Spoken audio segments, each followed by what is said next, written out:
Behold the mystical witch ball. Hey Tubies, it's Psychic Bob. Well, here I am meditating on a mystical witch ball. We're going to talk about that today, but first I wanted to tell you thank you. Thank you to all of you who came up to yesterday's video. Yesterday we talked about the magic of the scrying mirror, what scrying mirrors are, what different types there are. And you guys seem to really enjoy that. Thank you for all your wonderful support. And I said today we'd continue with the mystery of the witch ball. We're going to talk about that in just a minute.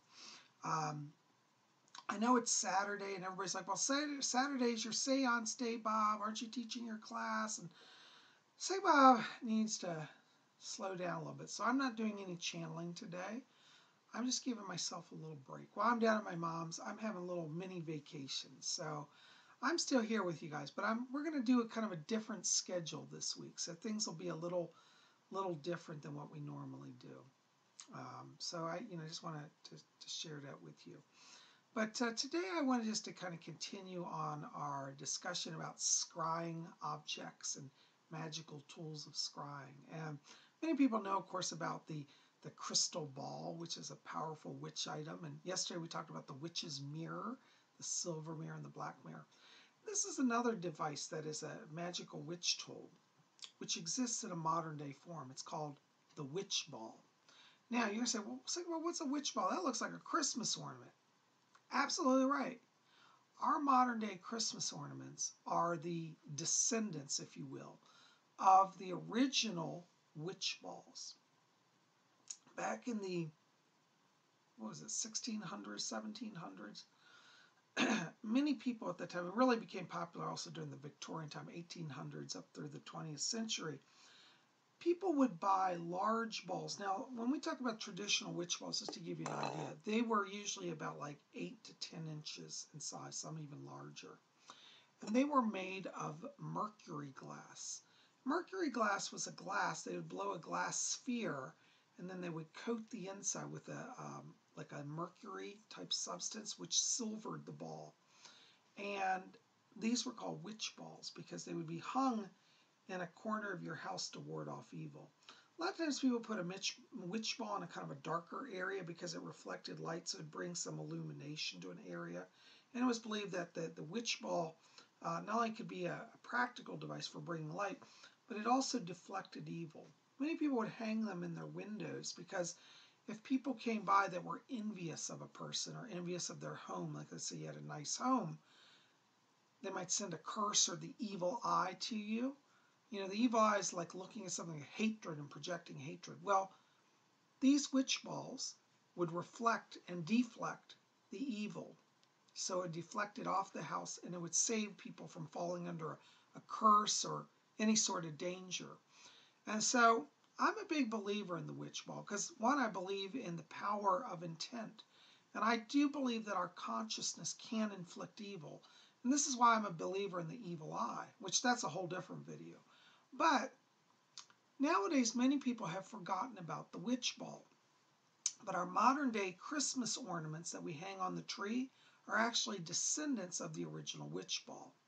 And so if you are lucky enough to live in an area where you have antique stores, you might ask them if they have a witch ball. Now, usually today, I'll be honest with you, to get an authentic witch ball, most of them are about 100 years old or older. They're very expensive. I haven't found many places that carry modern day ones. So if you can't find an original glass witch ball that's silvered, you could use a small Christmas ornament. And this is actually one, it's a modern day one made of plastic. It doesn't have to be made of glass, but the idea is it should be reflective and shiny. Now, it doesn't just have to be silver. Traditionally, it was silver.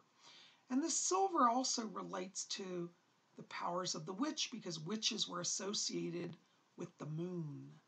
And so it's kind of like a glowing orb of the moon, which would bring power and protection. And, depending on who you ask, the witch ball was either, a power given by witches to protect you or a power to deflect the evil of witches.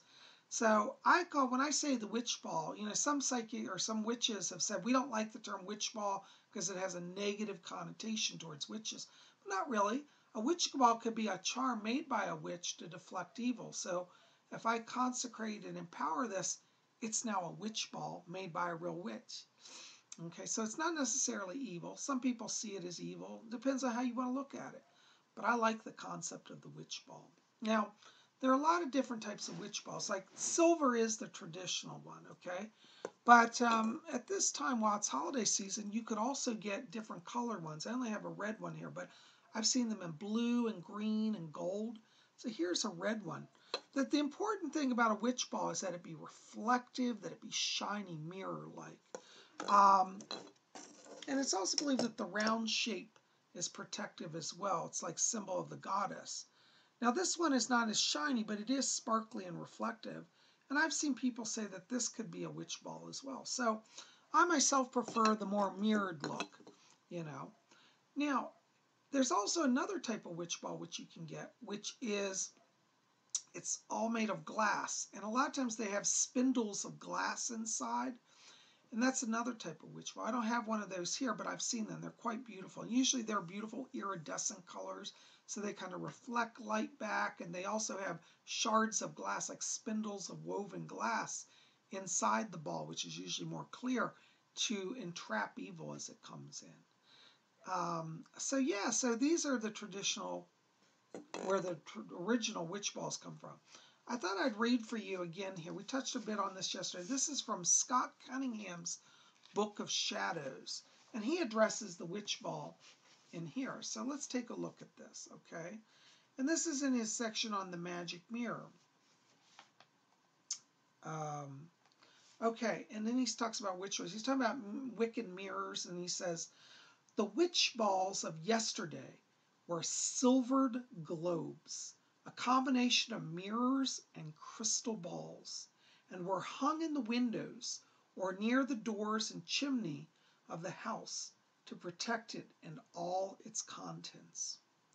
Today, these are hung on trees at Yuletide by people who have forgotten the original significance.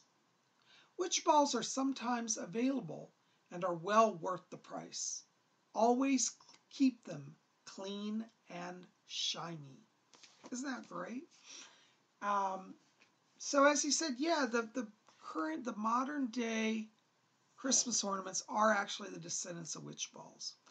And so as I said, if you can't find an antique witch ball, and believe me, they're hard to find and they are very expensive, you can clearly use modern day Christmas ornaments. And what I would do is just take them, tie a little ribbon or string around them, and then you just hang them in the window.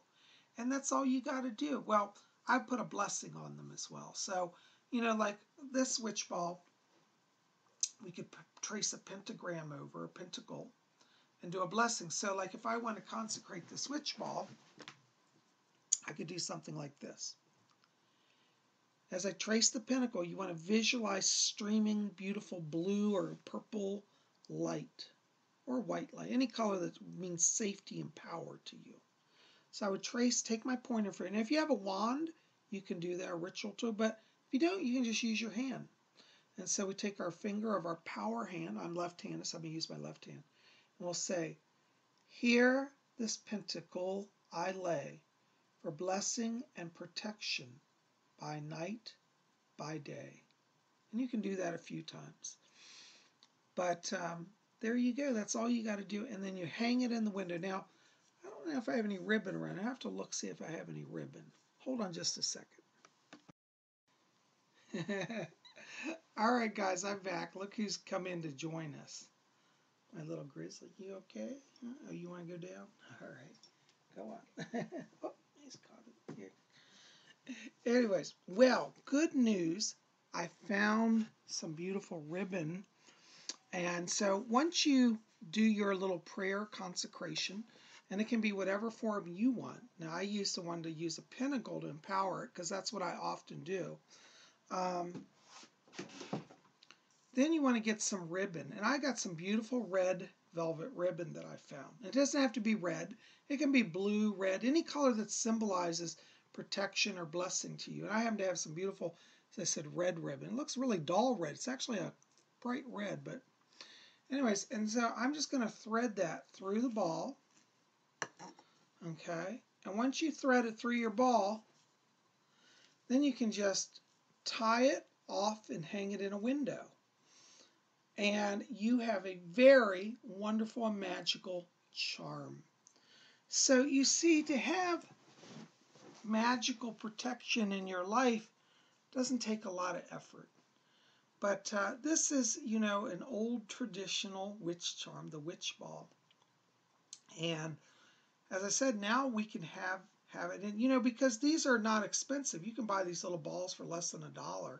You could put one in every window of your house or every room, however you want to do it. Now, you can get larger ones. These are smaller ones that we happen to have here. But you can make them any size you want.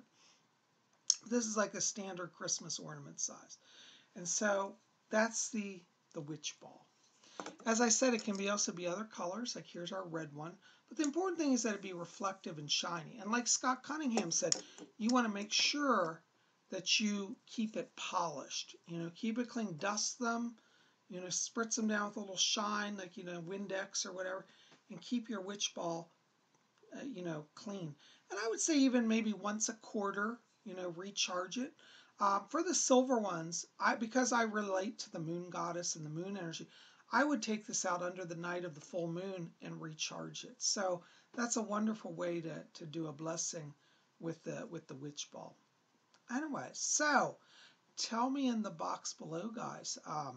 You know, have you ever heard of the witch ball? Maybe some of you have. Do any of you have an original glass witch ball that hangs in your house, like the large ones that are heavy glass? The original witch balls, just so you know, are actually quite heavy. They're not like our Christmas ornaments because they're like usually leaded glass and they're very heavy, but they're beautiful. So maybe some of you have an original witch ball, real one, if it's an antique. I'd love to hear about that. Anyways, you know, today I'm thinking about all things mystical and Wiccan. And by the way, I just thought I'd show you my shirt I'm wearing. Some of you have seen this, some of you may not have. But isn't this cool?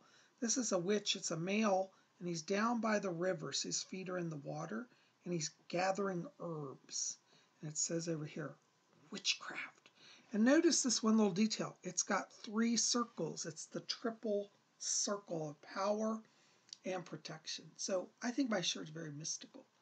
And again, I'm wearing my mystical pentacle, my shiny sterling pentacle today. So say goodbye, I'm getting his witch on. Anyways, I think I'm going to prepare a few of these actually and hang them up in my mom's house for her. Because, you know, she always loves it when I do magical protections for her. You know, remember back in the summer we did her owl. We consecrated her door owl. And I think at Yule we should get her some mystical witch balls to hang up in the windows. Well, guys, I'm so glad you're here. Listen, as I said, I'm on a little bit of a break, so I'm keeping things very light, very slow. Tomorrow night is Sunday. I think we're going to do the witching hour, knock on wood, if everybody's able to be there. So make sure to be back here 8 p.m. Eastern U.S. time, 7 Central, 6 Mountain, 5 Pacific, 1 a.m. London time, 2 a.m. Paris time. And we're gonna explore, you know, taking questions about Wicca and Yule and all of that. By the way, I also want to, I always forget, for some of you are asking, am I a published author? Yes, I have a number of books out. This is just one I happen to have here, Messages from Rose. You can get this over at my website at www.psychicbob.com. Go over there to my website, and you'll see a thing that says books up at the top. That's my bookstore. You can go over there and pick up this book, okay? So definitely check out my bookstore. And I've been getting a lot of phone calls for readings. And so if you want to get on my schedule for a private reading, go ahead and give me a call. I do have gift certificates available. If you're looking for a last-minute Christmas gift, contact me. We'll get you out a certificate, okay? Give me a call, 703-825-3929. If you can't call or get through, go ahead and write me at my email, readings@robert-hickman.com. Those links will be in the info box below this video. Guys, thanks for being here. I love you. We'll see you back here tomorrow for the witching hour. And until then, may you always blessed be.